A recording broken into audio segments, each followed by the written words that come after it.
Hi guys, I'm back again today with another reaction video, and today we're reacting to 10 surprising facts about Malaysia. So guys, let me know if these are true facts. I know it's called facts, but is it real or are they just making this up, this channel? So let me know guys, you know better. So before we do start, don't forget to subscribe if you haven't already. Click the bell button to get notified whenever I do upload a video. Anyways guys, let's check these facts about Malaysia. Truly Asia. We are about to explore the beautiful and extraordinary country of Malaysia. Oh, so let's jump right in and learn 10 surprising and interesting facts about the country of Malaysia. Welcome back everybody to FTD Facts. My name is Leroy Kenton and I'm really excited to add this episode to our 10 Facts episode series. We haven't spoken about Malaysia in a long time. I've seen several people request for us to do a video about Malaysia again, so here it is. Alright, so at fact number 10, I'm always interested to know what names mean. So let's actually start there. The name Malaysia is believed to come from the word Melayu or Malay, and it's believed that that came from the Sungai Melayu River in Sumatra. And that river, I feel like I've heard this is derived from the Dravidian or Tamil word Malay or hill. Moving on to the next fact, at number 9, for many people that aren't familiar with the history of Malaysia, they're completely surprised to learn that Malaysia's official religion is Islam. Oh, I knew that. Yeah, I know something. The Malaysian population.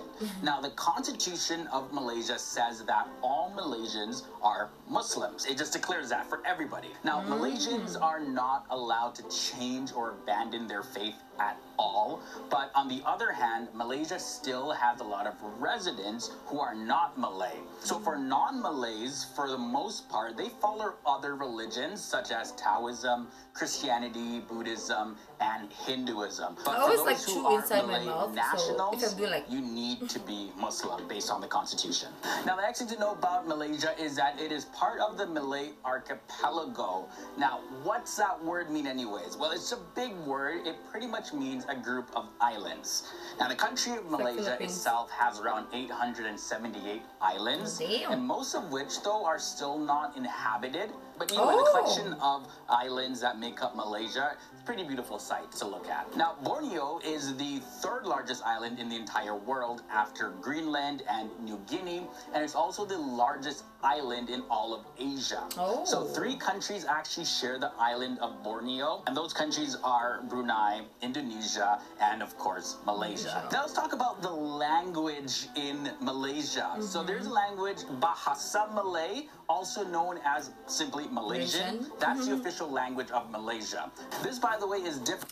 It's watching this video is like a quiz for me because I've watched videos about this already, so it's now testing my knowledge if I still remember, which I kind of do still, so good. Different from the Malay language of Malayalam found in India, by the way. So a lot of people get those confused. Not the same language. Either way though, the official language of Malaysia, like I mentioned, is Malay or Malaysian or Bahasa Malay. So yeah, it does go by several different names, but the government sometimes refers to it as Malaysian. Also, the English language is widely used professionally and commercially, and also it's used in the superior courts. And the final thing I want to share about the Malaysian language is that it has borrowed from the Sanskrit, Tamil, Hindi, Persian, Portuguese, Dutch, and Chinese languages. It's also borrowed quite a bit from the Arabic language, and also more recently it's been borrowing from the English language.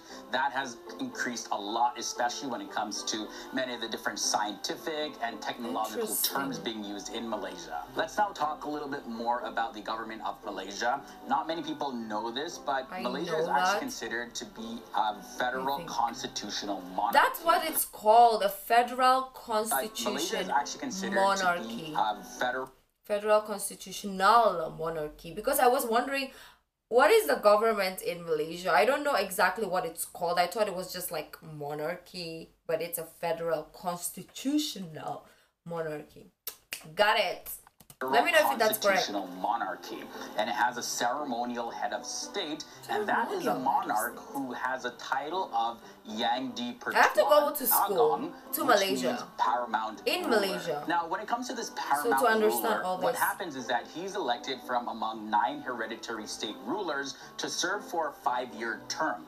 And now 5 the years. paramount ruler, that's the person that appoints a prime minister from among the members of the House of Representatives. Damn, And then okay. from there, with the advice of the prime minister, the monarch then appoints the other ministers who make up the cabinet. All right, guys, so we reached halfway in this episode. We got a little bit of an inside look about Malaysia, how the country is structured, a little bit of the word meanings and the languages and all of that. But we still have 5 more facts to get through. But I do gotta mention, before we get into those last 5 facts, that we have a similar video that we did about the country of Indonesia. Now, it's also a beautiful country that's made up of over 17,000 islands. That is a lot. I have the link to that video below in the video description section. I'll also link to it in the card section of this episode. I highly recommend that one, especially if you're enjoying this episode so far on Malaysia. Definitely, anyway, though, we'll if do you've that. already seen that video, or you're just simply not that interested in Indonesia, I'll link to a playlist that's filled with every single episode that we've made about countries of our world. So you can go through those videos to learn about your favorite countries. I also have the link to that below in the video description section, and I'll link to that in the card section of this episode as well. All right, guys, so let's get into fact number 5 now. Malaysia is an extremely busy country when it comes to visitors. So check this out. It's estimated that more than 450,000 people cross the Malaysia-Singapore border every single day. And they cross by using the 2 land crossings across the Straits of Johor.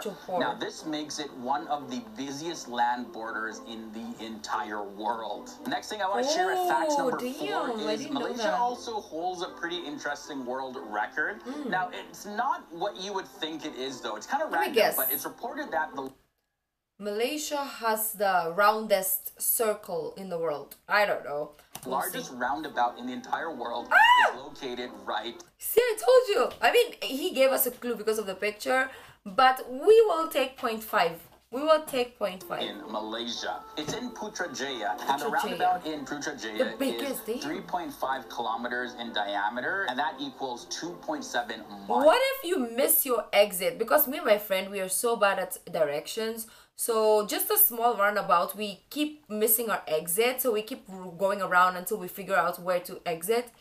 So if we miss one exit, it's over. It's over. We will be there for like an hour going around.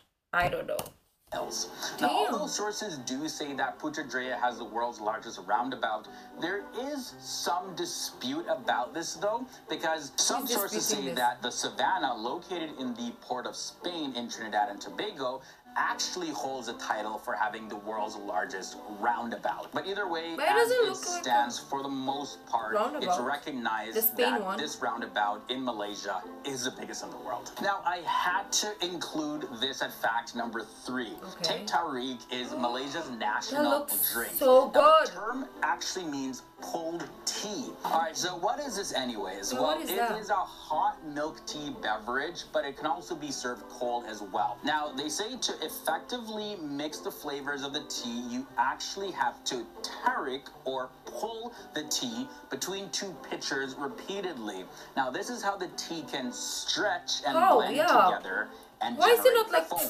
So once the teh tarik is boiled, it's then strained into a mug, and then the tea is poured from a height of about a meter, which is about 3 feet or so, into another mug. And then the process known as pulling is repeated several times until froth is formed over the tea. And the pulling process actually cools down the tea. But it's not just a delicious beverage that has an interesting process to froth it and cool it down, but also teh tarik competitions are an actual thing. They're organized all throughout Malaysia, and you can see people actually pulling tea in the most creative way possible, and they throw in some dance moves as well. I want to watch this. This is an actual sporting competition. Let's write it down. I want to watch it. About Malaysia. Excuse me, I have to do this because I'm so forgetful. That's why if your reactions are not being done, it's my fault because I'm the most forgetful human being in the world. Tea pulling reaction. Tea pulling Malaysia reaction. I have to do that. I definitely have to do that. Like, guys, this is my notebook for every day. Asia is this. The country is made up of two main land masses. Now, there is what's known as Peninsular Malaysia, and it's also known as Malaya or West Malaysia. And it's the part of Malaysia that makes up the southern half of the Malay Peninsula and the surrounding islands. Now, its area is about 332,265 square kilometers, which is approximately 40% of the total area of entire country of Malaysia. Now, the other part of the country is known as Malaysian Borneo or Sabah or Sarawak and Labuan, or most commonly is referred to as East Malaysia. Now, this is a part of Malaysia on the island of Borneo. Like I mentioned, it was the largest island in all of Asia. And the final thing I want to share in this episode when it comes to the country of Malaysia is this. Kuala Lumpur, also known as KL, is the capital of Malaysia. Now, the words Kuala Lumpur literally mean muddy confluence. And if you're not familiar, confluence is just a fancy term for the point where two rivers intersect. Kuala Lumpur is a metropolis, big, booming area, and it actually got its name because it was founded near the place where the rivers Klang and Gongbak intersect together. Now, Kuala Lumpur, Malaysia, metropolitan area's population is about 8 million people. So with that said, that wraps up this episode about 10 surprising facts about Malaysia. Really hope you guys enjoyed this one. I know I had a great time researching and learning more about this country. A whole lot of fascinating facts. And I want to hear your thoughts and comments about anything that I shared in the episode. Guys, I want to know your thoughts and comments. We also take requests here on FTD Facts. So if you want to see a part 2 of this episode or any other... And also, you can request what is the next. Do you want Indonesia reaction? 10 surprising facts about Indonesia, Thailand, Korea, Philippines, or what other countries he has done? Then let me know, because that was very interesting. This is like testing my knowledge already of what we've like reacted to, and some of them they're new for me as well. So it's like a learning process, and maybe one day when I go to Malaysia, I'll have my final exam. Maybe at the immigration, they'll be like, we watch your videos. Now, this is your exam. Without